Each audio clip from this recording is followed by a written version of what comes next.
Good evening. Welcome to the 5th chapter of the One Book, One Minnesota statewide book club featuring Marcie Rendon, author of Murder on the Red River, who will be in conversation with Allison Waukau.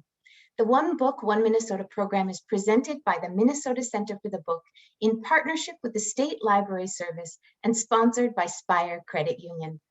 I'm Elaine Hopkins, Director of Programs and Services for the Friends of the St. Paul Public Library, which is the Library of Congress designated Minnesota Center for the Book.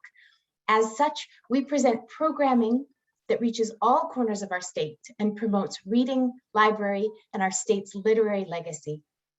As we get started this evening, we would like to take a moment to acknowledge the Dakota people, Indigenous keepers of the land from which we broadcast tonight. This land was reserved by the Dakota in the Treaty of Traverse des Sioux, signed with the United States in 1851, and it remains sacred to them today. I also want to acknowledge the Ojibwe people, fellow Indigenous inhabitants of this land. Dakota and Ojibwe people are also the original stewards of stories in this place now called Minnesota, and we at the Friends honor that tradition and the knowledge and values embedded in it as we work to lift up storytellers in our state today. I'd also like to thank our partners, Blackstone Audio, Council of Regional Public Library System Administrators, Mackin BIA, Minitex, the Minnesota Department of Education, and Soho Press. This program is made possible in part by the voters of Minnesota, thanks to a legislative appropriation from the Arts and Cultural Heritage Fund, as well as through a grant from the National Endowment for the Arts. Our program this evening is being captioned by Lisa Richardson of Veritext. If you're using the captions, you can click on the link in the chat, which opens the live captioning in a new browser. Thank you so much, Lisa. Since we created One Book, One Minnesota in April 2020, Minnesotans from nearly every county in our state, all but one, have downloaded books by Minnesota writers more than 56,000 times. Tonight, we are thrilled to welcome attendees from all over the state and thank you for making this program such a success. The Friends offers programs like this to connect readers and writers in the state. We're grateful for the generosity of each writer who chooses to share their personal stories, and we respect what they choose to share. We also appreciate the audience's desire to learn from writers and their experiences. If there are topics not covered in a particular program that you'd like to pursue as a part of your own learning journey, we invite you to browse the resources in the chat on our program website, as well as reach out to us with questions. The Friends is committed to building a culture that embraces diversity, equity, and inclusion. For our programming specifically, this means that we convene and lift up voices from all different backgrounds. We also work to ensure that our participants, both writers and readers like you, feel accepted, valued, and celebrated. Thank you so much for choosing to spend your time with us this evening. We're glad you're here, and we hope that even in this virtual setting, you feel part of this incredible Minnesota community. So now I am honored to introduce our moderator for this evening, one of our featured guests, Allison Waukau. Allison Waukau is Menominee and Navajo. She resides in Minneapolis and works in community outreach and is currently a member at large with the American Indian Library Association and one of Library Journal's 2021 Movers and Shakers. Her professional interests include exploring library land acknowledgement practices, developing community-led library programs, and elevating the voices and perspectives of her Native colleagues near and far. Welcome, Allison. We're so pleased that you're with us this evening. Thank you so much. I'm so honored to be here and be a part of this program with Marcie. I'll just do a quick intro. Hi, everyone. Allison Waukau. As she said, Menominee and Navajo. My clans are Tatanazani and Owasso, and my parents are Lawrence Waukau and Mary Alice Sosi. And so tonight, I'm super honored to be here tonight with Marcie Rendon, and she's an amazing woman and author and grandmother and mother, and so I will have her introduce herself. So welcome, Marcie. Thanks for being here. Thank you. I have to unmute. Buju, Awanakwe Indigenous Cause, Nigazini Dodame. I'm originally from the White Earth Nation and living in Minneapolis. Thank you, Allison. Thank you to the Friends of the Library. This is a very, very big honor. Thank you. Yeah, so tonight we are here talking about the book Murder on the Red River. And so I really enjoyed the book myself. And so we're just gonna go over some questions that I have and some audience members submitted early on. And one of the questions that I have is, who decided on the cover? Is this a actual scene maybe of yours, or where did it come from? And I think you stated there might be a new cover coming out, or? Yes, the first publisher was Cinco Puntos, and I have since been picked up by Soho Press. And so the cover on this book is a photograph by Joe Allen, who lives up at White Earth. And he's a well-known photographer here in the state, in the Midwest. And so when I was talking with Cinco Puntos Press about the book, and they had all these different ideas of what they wanted on the cover. And I was real adamant that I wanted, that if I had the choice, I wanted a Native artist. So we went through a bunch of different choices and ended up with Joe's photograph. And yes, Soho has a new cover that will come out. I think the cover that is on the audio is from the audio folks, Blackstone. Awesome. It means a little bit more to me now that I know this was an actual photo. You never know with these covers, and so I'm really pleased to hear that it was a Native photographer. So, and it's an actual place. Yes. Yeah. So the book is about, I know some of you all maybe in starting it, just finished it, or maybe haven't even started it yet. So I really hope that I won't give any spoilers for those that are even interested in downloading or the ebook or the audiobook still. I believe you have until the end of September. But there is a main character in here, and her nickname is Cash. And do you happen to have a nickname like Cash? Or do you want to tell us a little bit more about how you came up with the nickname Cash too? As far as I know, I don't have any nickname other than probably Grandma. One of my kids was saying, one of the grandkids was saying, well, what do other people call you?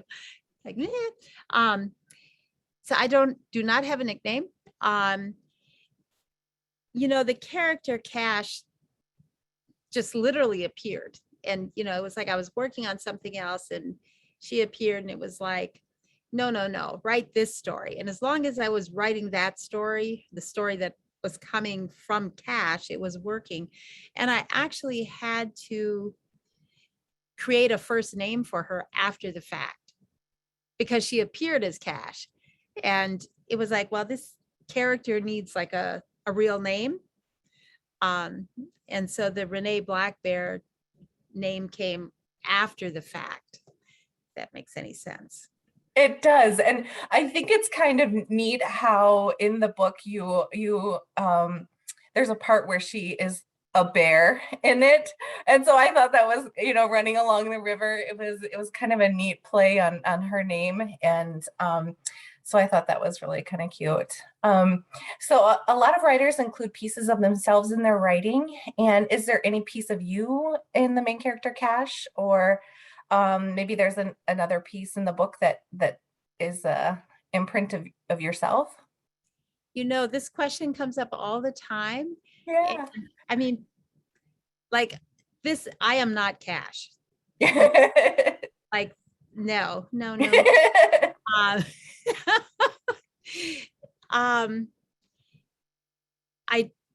I used to shoot pool. Okay. And I've gotten trophies for shooting pool. And so I think if anything in the book, that's there.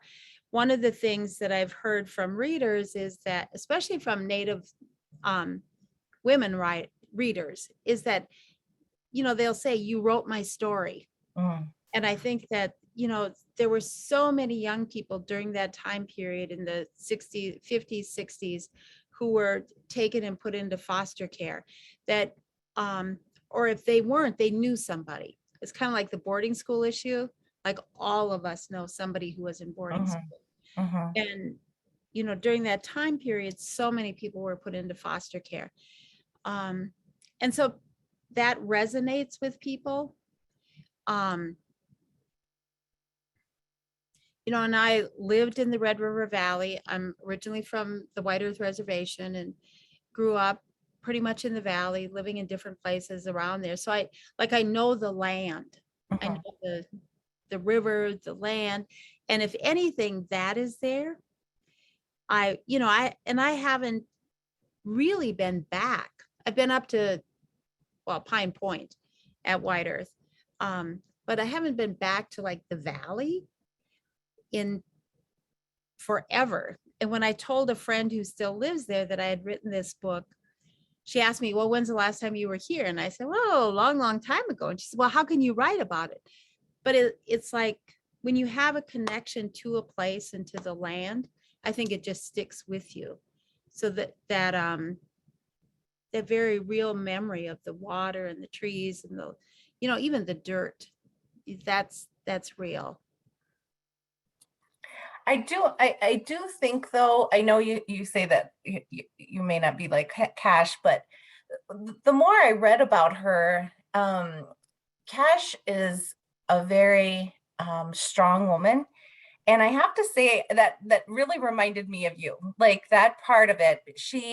Although we do have the question of like, how was it to the experience of writing in the voice of a teenager?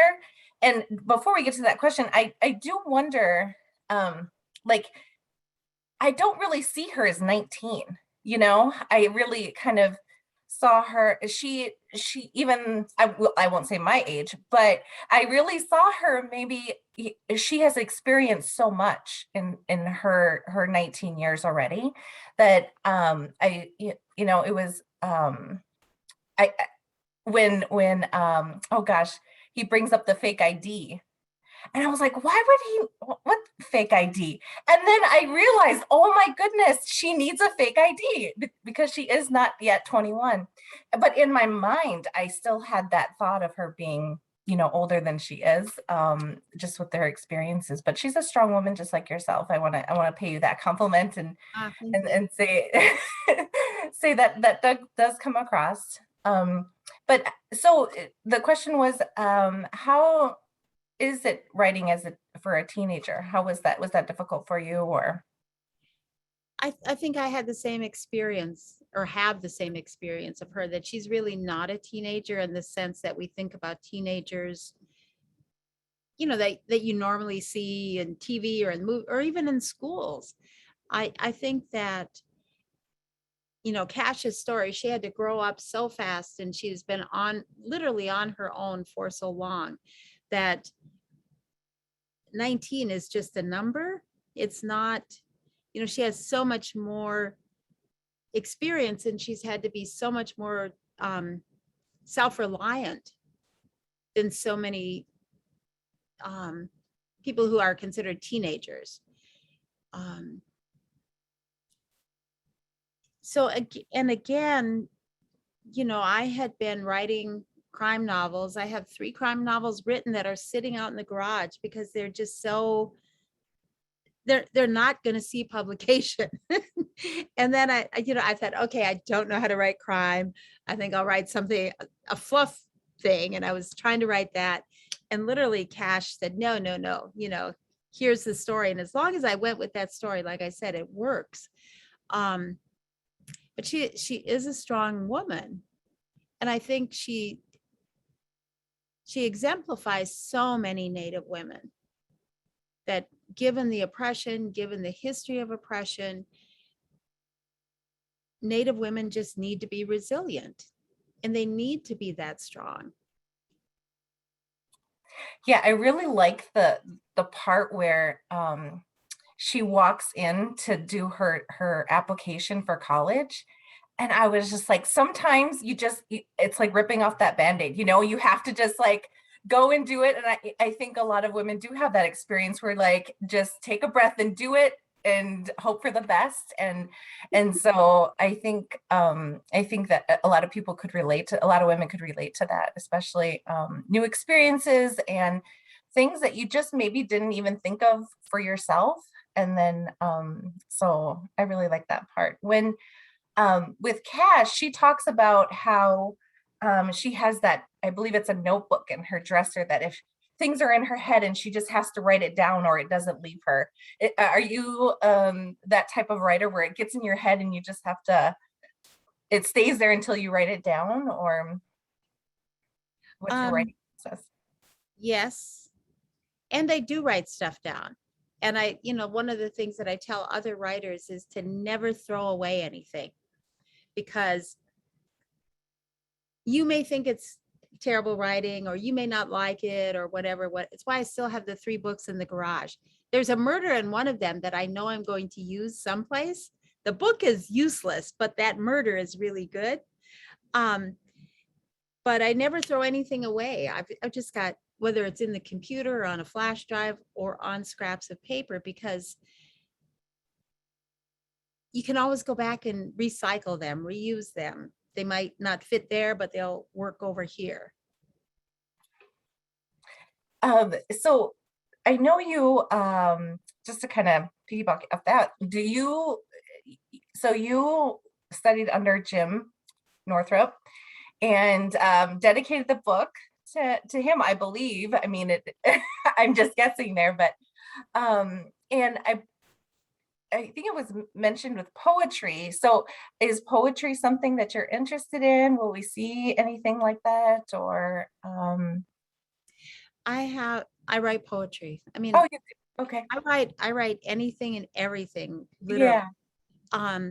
And so I have a poem in Joy Harjo's book. Oh, okay. The world was, oh dear, I should remember these things. The world. That's okay. Google is there for a reason, right? Yes, Joy Harjo's book. So, and then she came out with another one, and I have a poem in there that in the second book it's different poets from across the continent. And so like there's somebody from the East Coast, somebody from, the South, somebody, and I think there's 2 or 3 of us that are from here that are in the book. So, and I feel like in one sense I've been anthologized to death on my poetry, because I have poetry in all kinds of places in all kinds of different books, but I don't have a book of my own poetry. Right, yeah. And so I'm hoping, Lynette, when the light of the world was subdued. Yes, that's it. Thank you. Yeah, so I mean, I hope to do an official book of poetry at some point. Good. We look forward to it. I think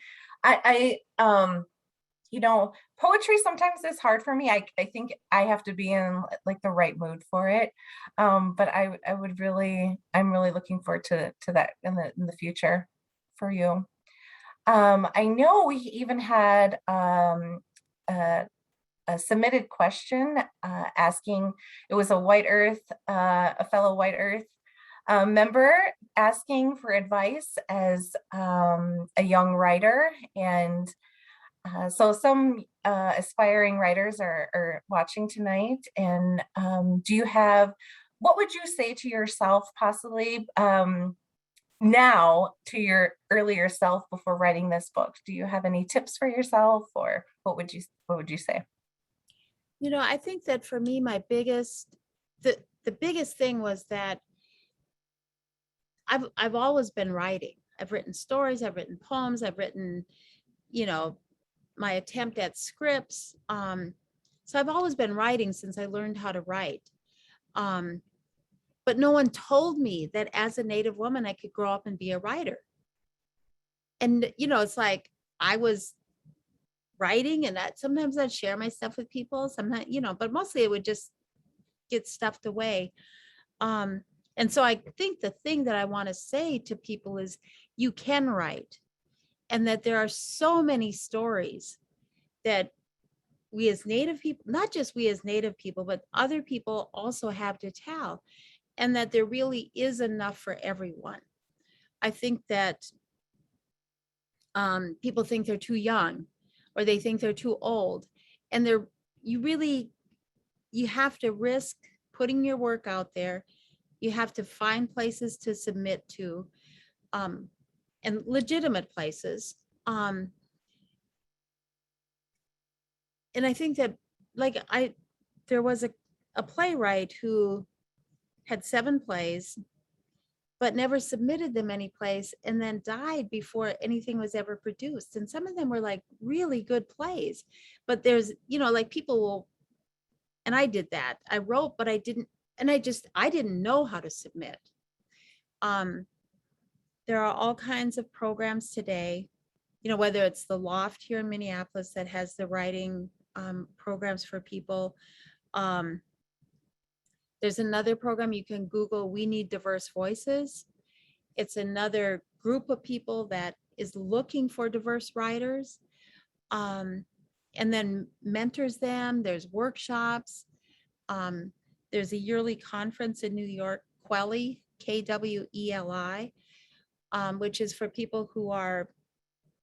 people of color who are trying to write children's books or young adult novels. And I go to that every year since I found out about it. So they're, like, reaching out and connecting with those opportunities, getting into a writing group, sharing your writing with people who can give you feedback on it. I'm always in a writing group that, where we're sharing our work and getting feedback on what we've written. But write and send it out. Send it out. I mean, my first, like, my paid thing, I think, was at the Circle newspaper, where I walked in and said, why don't you give me a story? If you like it, you can pay me. If you don't like it, forget you ever saw me. But, take those risks. When did you first know that so you said at a young age you were writing? Mm-hmm. Did you have a favorite book maybe growing up? No, I mean, I read anything and everything. I guess that's the other thing, is that you're living in northern Minnesota. What is Right. the bookmobile? Mm-hmm. And that would come once a week or every 2 weeks, I forget. And I would just get a stack of books, and anything and everything I would read. Yeah. I can imagine a little Marcie getting a stack of books. I'm trying to think there wasn't a favorite book or a favorite, I think back then I was just reading anything and everything. Mm-hmm. What I did notice, and I always looked for books that featured other Native people, and there were never any. Right. That's been one of my goals as a writer, is to have us exist as we are today. Right.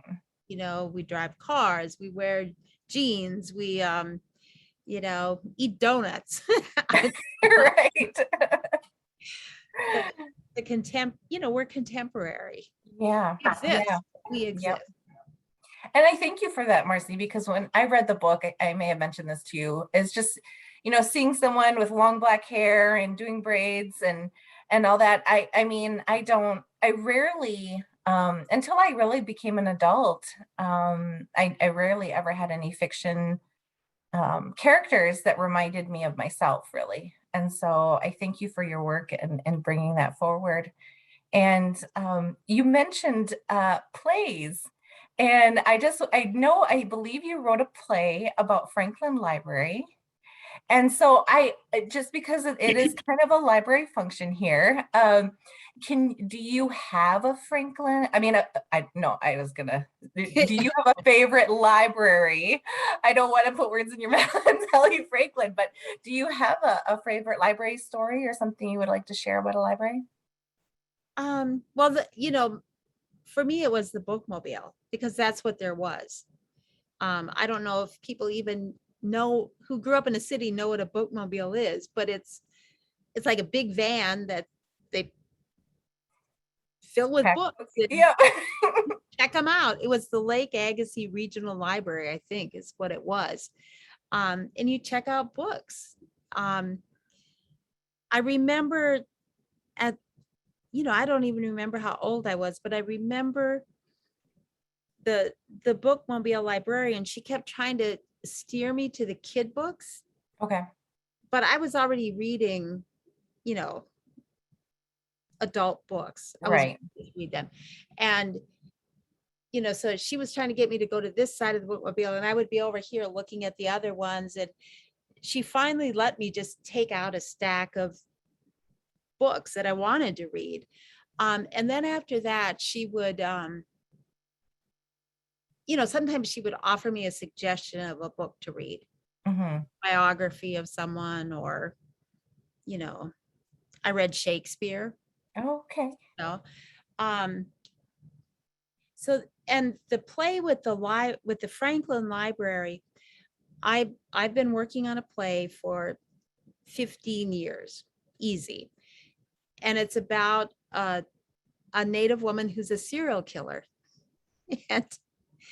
And it never works. It doesn't work, and I would rewrite it, and then I would try something else and it wouldn't work. And I got a Many Voices award from the Playwright Center to work with Bao Phi. He's a Vietnamese poet. He's got a couple children's books, a brilliant writer. And so this was 10 years ago.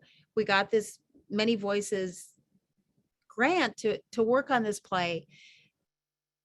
And we worked with Mark Anthony Rollo, who is now deceased, but he's what I consider to be one of the best Native playwrights around. And he was our, I don't know, dramaturg or whatever. So we played with that script, and it ended up being set in the Franklin Library, because that was Bao Phi's library growing up. He grew up in Phillips neighborhood. So that in the latest version of the play, which we just had a reading of, courtesy of the Guthrie and the Playwright Center working together, we had a stage reading on Zoom of the play. That library scene at the Franklin Library isn't there anymore. You break my heart, Marcie. Just kidding. Play still exists. It's a half. We could do it at the library. There's a copy there somewhere, right? Yeah. We have a question here. What were the first representations you remember that weren't caricatures, stereotypes? Were there characters that you recognized or admired? So I'm wondering if that comes from maybe your early on reading, or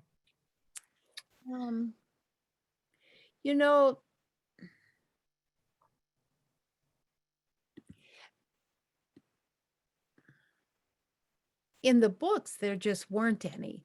Yeah. There just weren't. I somehow Zane Grey books are coming into my head.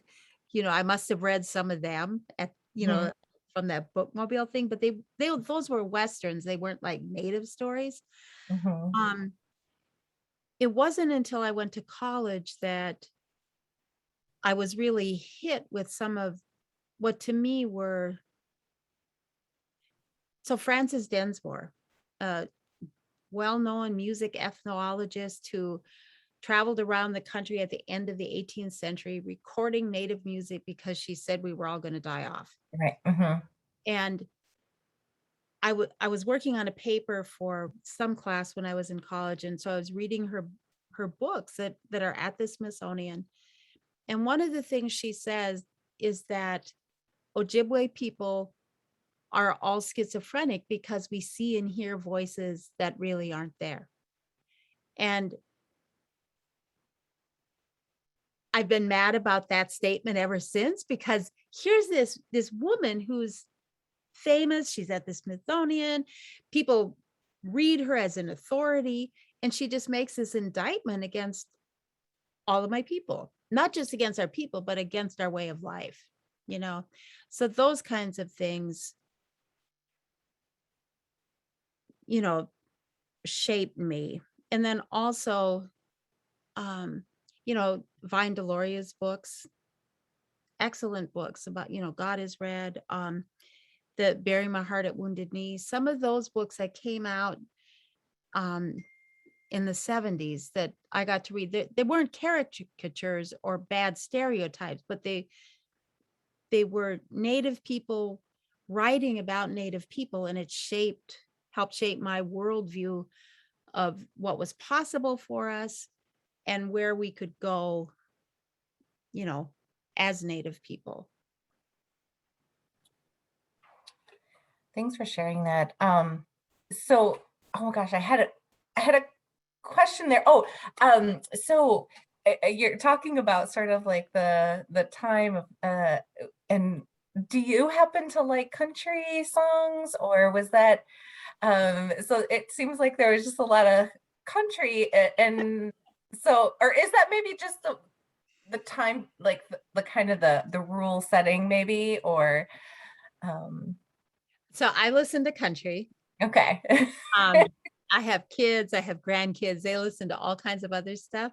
And I Mhm. remember my youngest daughter, so like she grew up during, you know, the hip hop times, Mhm. Tupac, Yep. you know, and one day she said to me, and this was, you know, a few years ago, she says, Mom, you know, we'll be at these parties and everybody will be playing this really hip hop music, whatever, whatever. And then I'll get into a car with a group of Indians, and what do they turn on? But the country. Right. She said, even kids my age know how to sing along with the. Right. I think some of it is, you know, we kind of adopted that as our Right. music. Um, Right. but Yeah. I can totally, I mean, I remember being on the reservation, and it was always playing, and so yeah, maybe it's our soundtrack. So we have a question, and I'm wondering, in regard to the character of Sheriff Wheaton, at one point it seemed like there was an intimidation that he may be part Native. Did I misconstrue that, or will there be background about him in future books? there will be background about him in future books. Okay. Some of that big question will be answered in the second book, Girl Gone Missing. We show it. Yeah, again, you know, I am not, I don't outline, I don't have a whole framework set up when I sit down to write. It's like there's the character, there's the grain of the story, and then I write. And so even for me, there are things, you know, like about Wheaton that I didn't know until that second book, or why Wheaton was the way that he was. People ask me about the children from Red Lake that are in the book. You know, they ask me like, well, what happened? Like, well, I don't know what happened. You know, I got to write some more here to find out myself what happens.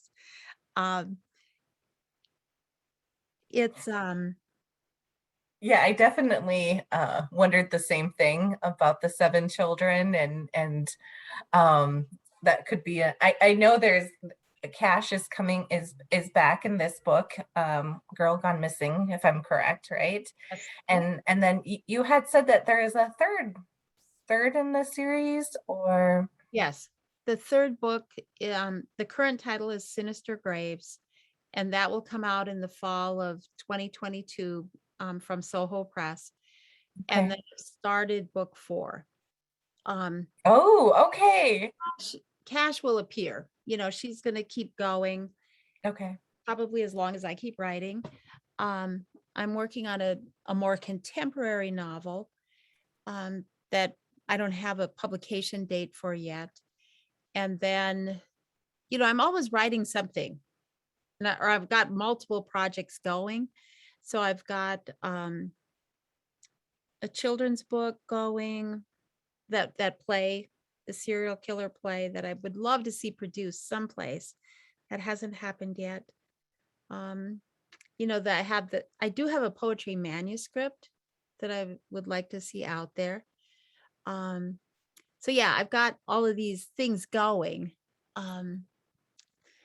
You know, I don't always know what's going to happen with Wheaton or the kids. I know what happened with one of the kids because Okay. one of the kids is in Girl Gone Missing, right? Okay. Okay. Well, that's good to know, because did you start the Murder on the Red River? Did you intentionally think maybe that this would be a series? I think so. Hmm.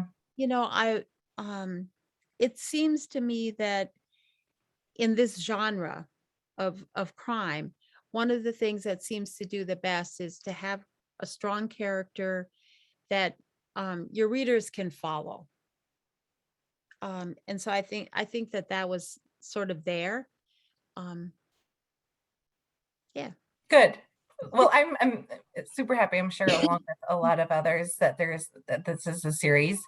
And to go back to Cash and like what that woman said about being schizophrenic, and I really see it more. And maybe this is just the native in me coming out in the reading, but I really see it more as like a vision. I mean, not as a vision, as a gift. And, you know, just kind of accept that. And I really love how Wheaton just doesn't judge her, and just accepts her for who she is and supports her. And, I think everybody needs somebody like that, right? But we do have a question here, and it does put it in. I love the way Cash's vision led her to seek the killer. I'd almost call this magical realism. But how would you describe that calls to Cash? Oh, I guess well, you go ahead. I'm sorry. I put my own spin on it. I apologize. But I don't know if it's in the book, or if it's in the author's notes. It's a quote from Buffy St. Marie. And she says, you think I have visions because I'm Indian. I have visions because there are visions to be seen. And the things that are in Cash in this series aren't magic. They're not unreal. These are things that actually happen in our lives, or at least in my life and in my family's lives. And we take them not for normal. For normal? We just, they happen. Yep. Yeah. And it's sort of like you don't doubt them. It's just like, oh, all right, this is what's happening. Yep. And if we're following if we're following our elders, we pay attention to these things. Right. We notice that they're happening. We pay attention. We talk to other people about them to try and understand what they mean. And it's not something that just happened back then or just happened to Cash. But I think that Buffy's statement is accurate, that everybody has these capabilities, but because of other people's cultures or the educational system, they're kind of trained out of it. Right. You're not supposed to notice these things, or they're scary, or they're bad, but at least in my family and the people around me, that's not how we see these things. Or even that's not how we experience them. Right. Thanks for answering that question. I mean, in my head, I know, I agree, is what I can say. So in the book, you really do. So I'm a Menominee Navajo, and I not recently, but I feel like I'm new to the Twin Cities area. I moved here about 6 years ago when just before my son was born. And so I am really appreciative of the Ojibwe kind of history and the things that you imprinted into the book. I really, so Menominee and Navajo, Menominee and Ojibwe is somewhat similar in some aspects, and I feel like, oh yeah, that, and then, but I really like the part about Red Lake where you talk about the fight, and the lake is now red, and I really love those aspects. And so the one question that we have is, for those of us non-native, or this is even for myself, I think too, non-Ojibwe, I guess, readers of your book, what do you hope we learn, understand, or feel about Native Indigenous life? So what's interesting is that when I was writing the book, I had zero intention to educate anybody about anything. What I wanted to do was write a good crime story that everybody would enjoy reading. And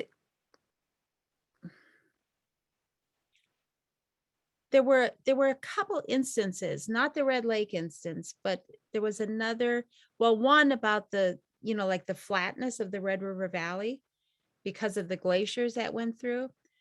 My editor had a question about that. She wanted me to explain more about that. I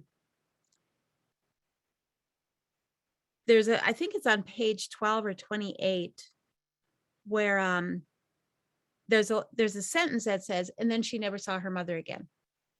And the editor said, no one's going to believe this. This isn't believable. And I said, what do you mean it's not believable? It's happened to everybody. Like, this is what happens. And she said, at that point, she said, this explains so much about the book. And I wasn't trying to write a book about foster care. I wasn't trying to write a book about, literally, I was just trying to write a good crime story. But the fact that I'm who I am, I guess, I couldn't pull those things out. They're in there. It's kind of like the visions, or whatever, this is life. There they are. There's another line in there where Cash says, he looks like a Red Laker. And my editor was like, well, what does a Red Laker look like? And I said, like, we're not touching that. We're not going. I said, every Indian will get their own picture. And the other people are just going to have to let it go. Right. I really like that. I like how it's, take it as it is. And if you don't get it, look it up, or, I love that. I love that.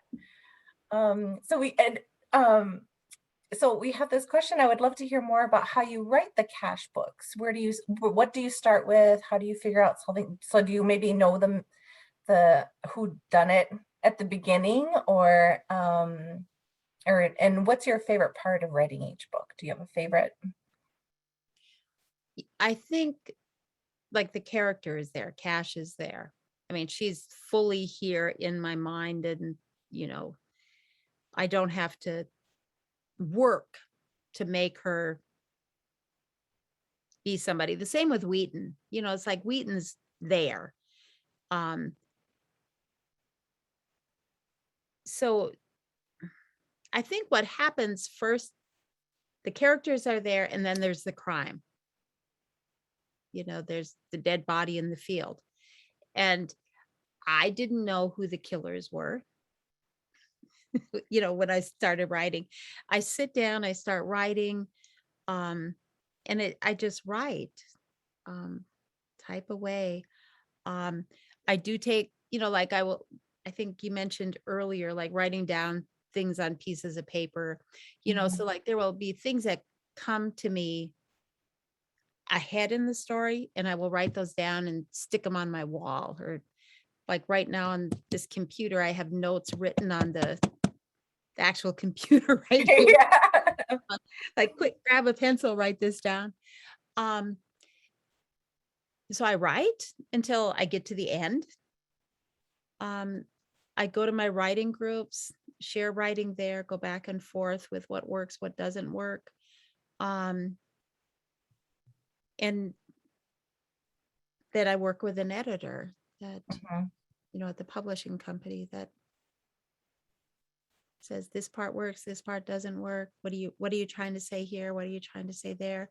I think that that's another piece of advice that I would give to new writers or people who want to write. That not everything we write is perfect. You know, we're like, we're invested in it. Right. But we have to know how to let go of some things and how to trust that somebody else might know or have a different view of it than what we have. You know, and when it's with someone that you like and trust, and you can tell that they like and trust you, it works. I mean, I had one editor who, when he edited my work, I couldn't tell that he had done anything. Oh. I knew it was better. Yeah. You know?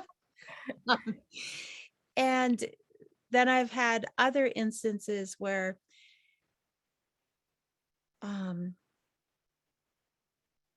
well, people want things explained. And it's like, no, I'm not going to explain that. Yeah. What Yeah. we just talked about. Yeah. Yeah. I have to say, I love the ending of this book. You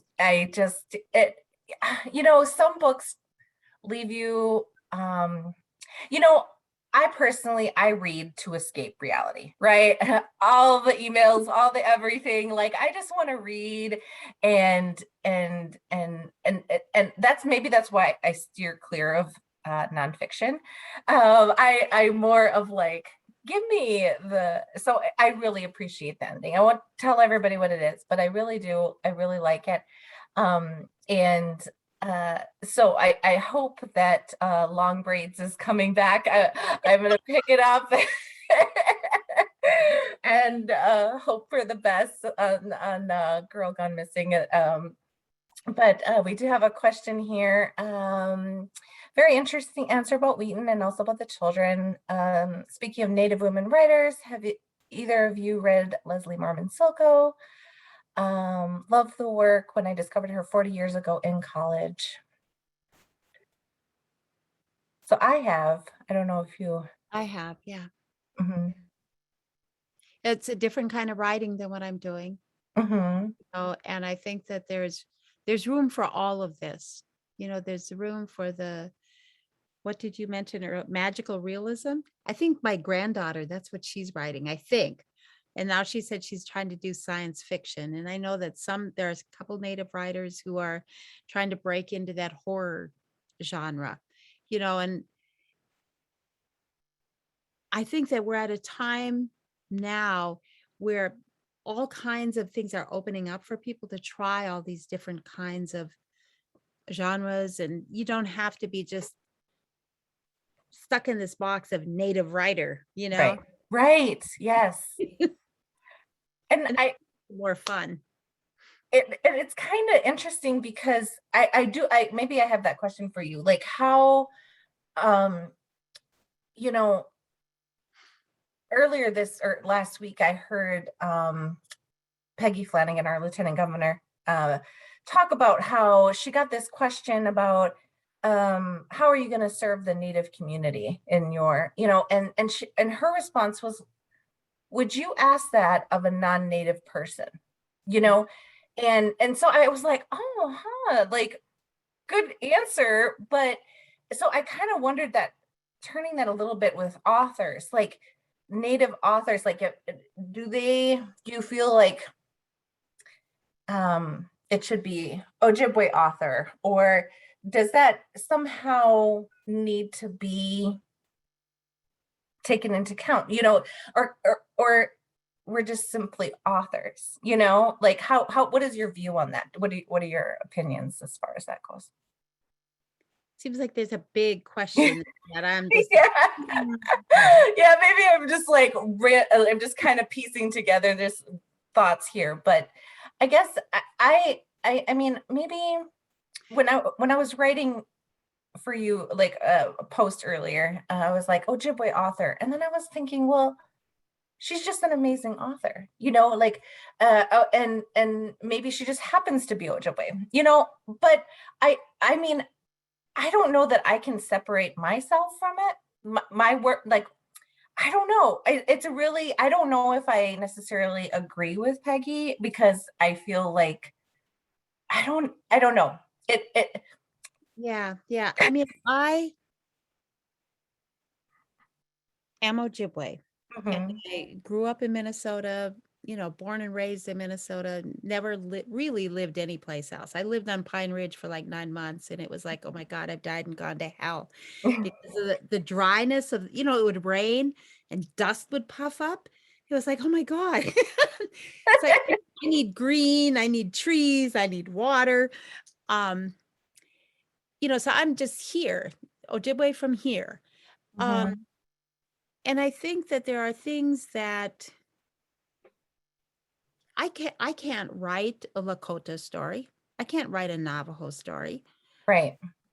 And I have, you know, like I did a play about Sacagawea, but that was like doing this deep meditation thing and going, you know, like going back and like trying to become her, Mhm. so that I could write that story as a Native teenager encountering these white guys trying to get back home, you know, um, which is different than the stories.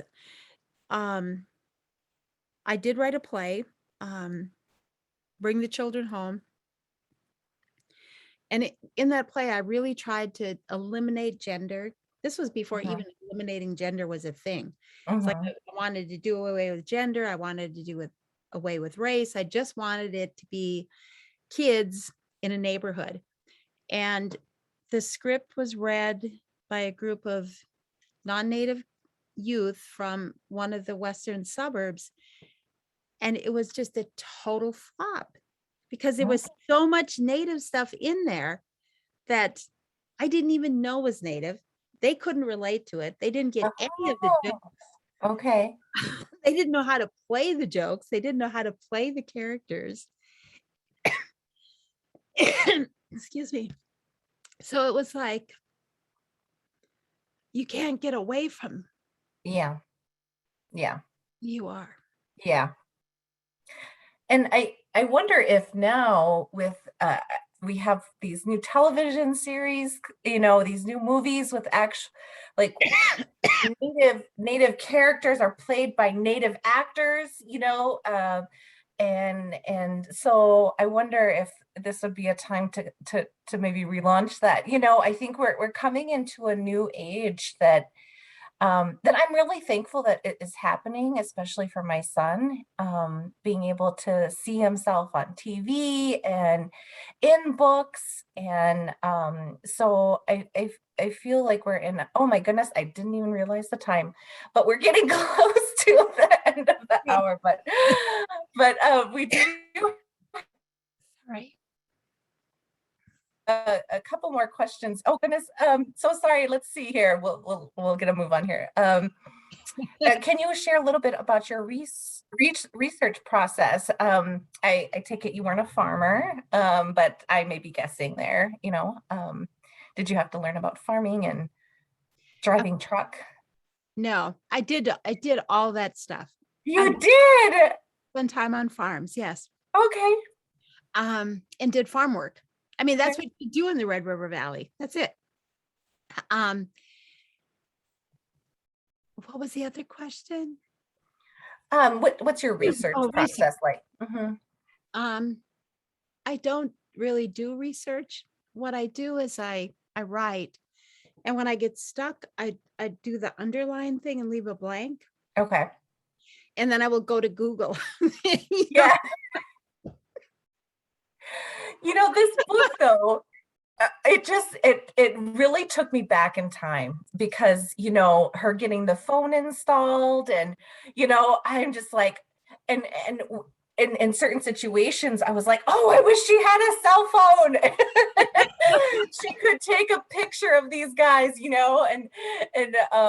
so I was just like, oh, those Well, cell phones yeah, would have been cell phones and DNA would have been a whole right. research issue that I think I just wasn't ready to do. Yeah. So much that you did mention long braids. Yeah. What I've seen and heard is that Native women want long braids to show back up. And I think that in order for Cash to keep being Cash, I think I either need to put him in prison or kill him. No, he's doing big things for AIM. He ended up in San Francisco at Alcatraz. Or taking over the BIA in Washington, D.C. Yeah. He did big things, Marcie. We have a couple of questions here. Could you talk a bit about your writing group? Who is in it and how often do you meet? You said there was a various ones that you were in though, right? So yeah, I mean the one that I have been in the longest is Diego Vasquez, who's a Chicano writer. He has a writing group that's been going on forever. And the goal for me in that group has been publication. Like everybody will show up with a poem and there'll be a call for submissions and everybody will submit their poetry, or we really push each other to get published. I was part of another women's group that was a crime writers group. And we just focus on writing mysteries or crime books. And that one was where I actually finished Murder on the Red River. My current book group is a group of diverse women. We call ourselves Women from the Center, and it's women who have books published, have Minnesota Book Award winners, a stellar group of women who really love to write, want to write good writing, and really back each other to make that happen. We're often asked if new people can come into our group. Right now there's enough of us so that 2 people every month can share something and we rotate through that. And so what I've been telling people is to, reach out and find people who are writing in your genre, find people who will support your writing and really back you to do what you want to do. I met with a woman a couple years ago and she'd been in a writing group for 15 years and everybody else in the group was getting books published, had agents, had publishers, and she hadn't. And I said, well, have they introduced you to anybody? Well, no. I said, well, then leave that group because they're actually not backing you. If people have resource and they're not sharing that resource, somebody's gatekeeping. Right. I love that advice. I love that. Like, analyze who's around you and is this a good space for you? And yeah, I love that. One thing that there was one part in the book where it said like, he was forced, life was forced out of him, or oh gosh, I was gonna remember but I never thought of it that way. Murder. Okay, you have that like word in your head, murder. Okay, but it was like murder described as forced out of life or something like that, and I was like, that is so true. Like when it just made me feel death, you know, and the ending that, and then Cash even talking about, please don't take me here when I pass away, you know, and I think sometimes, you know, maybe this is just myself though, and maybe this is like Native, but, and I don't know. Okay, the thought I'm trying to say is, I never really planned my wedding, right? Just never really thought about it. You know, maybe I'll fall in love, maybe I won't, I don't know. But there is a certainty. You plan your death, right? Like, and sometimes, you know, Native folks, we go to a lot of funerals. I feel like we used to have weddings all the time, and we used to, but and now we get together on funerals, really, you know.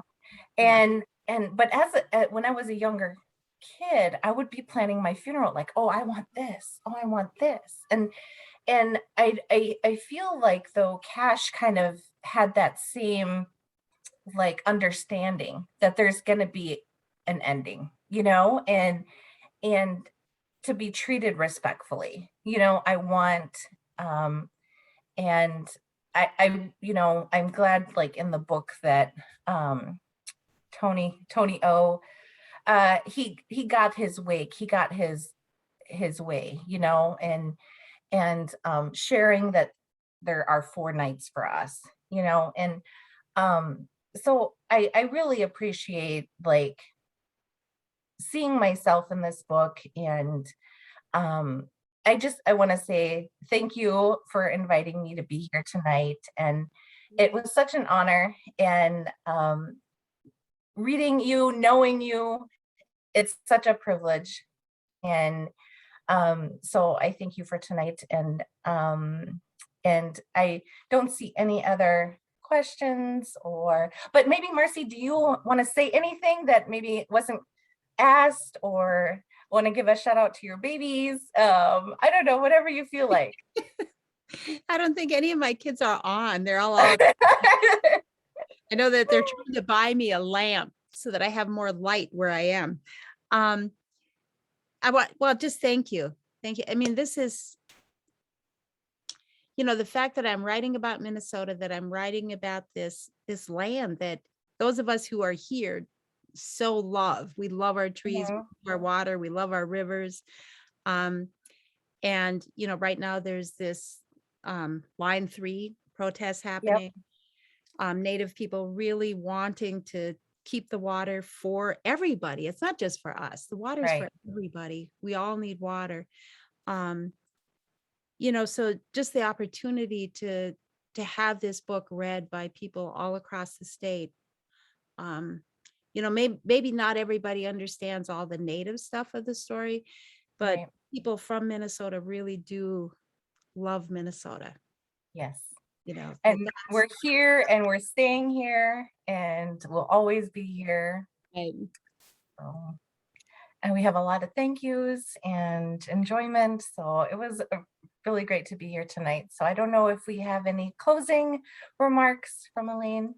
Yes, thank you so much, Allison and Marcie. I'm so appreciative of the conversation this evening and your thoughts and stories and perspectives. I was doing so much nodding and laughing along, and I was thinking that that's one of the drawbacks of this virtual world of events, is that we can't physically share our reactions with you, because I was nodding like the whole time. So I really appreciated being able to dive into a little bit more about Murder on the Red River. And for any of our audience and anyone else who checks out this recording, you'll still be able to download the ebook and audiobook of Murder on the Red River through the end of September 26th, and you can visit thefriends.org/onebook for that link or additional resources. We have a reading guide there as well. And we want to hear what this program has meant to you. And so be on the lookout for a brief questionnaire. We'll send that along with a link to the recording of today's event. So I really am, again, incredibly grateful to Marcie and to Allison.